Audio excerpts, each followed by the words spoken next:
You're hauling a ghost around.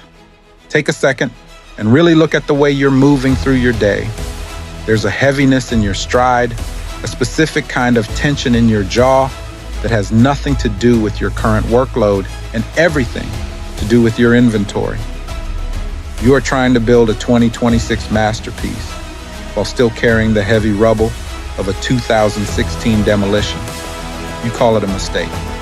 You call it a failure. You've been conditioned to look at your past through a distorted lens, a low-frequency filter that suggests you've somehow broken your potential or stunted your growth. But in this archive, we don't deal in distortions. We deal in structural integrity. The idea that you are damaged isn't a fact. It's a miscalculation. You've been running on a corrupted script that mistakes a pivot for a plummet. It is time to recalibrate the gavel and look at the actual physics of your life.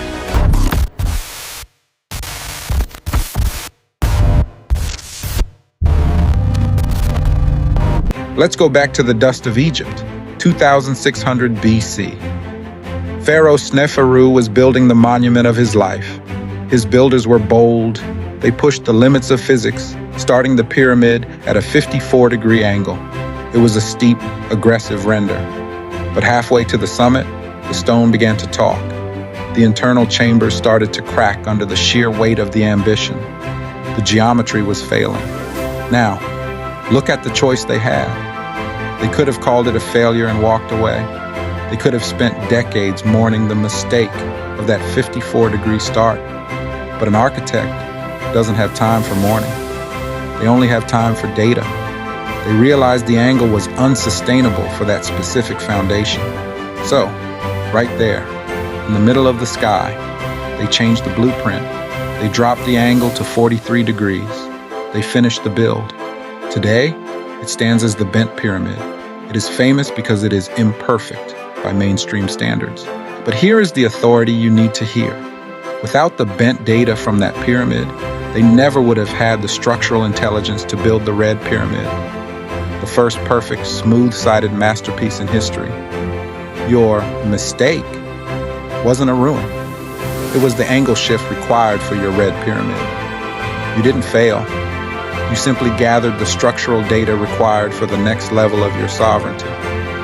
The archive teaches us that there is a profound difference between a correction signal and static. Within your biology, you have an internal compass. It's a clean, sharp signal.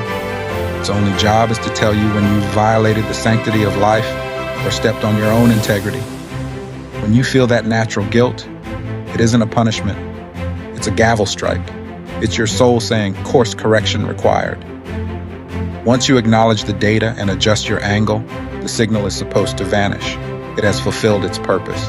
But the world has installed a secondary system, artificial guilt. This is the social static. It is a loop designed to keep you in a state of perpetual debt to a past that no longer exists. This static doesn't want you to learn, it wants you to stagnate.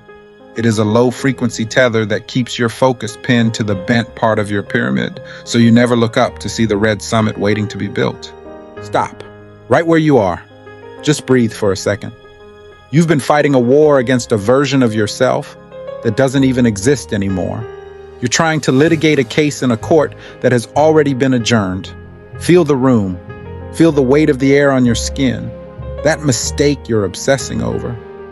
It's just exhaust. It's the smoke left behind by an engine that is already 10 miles down the road.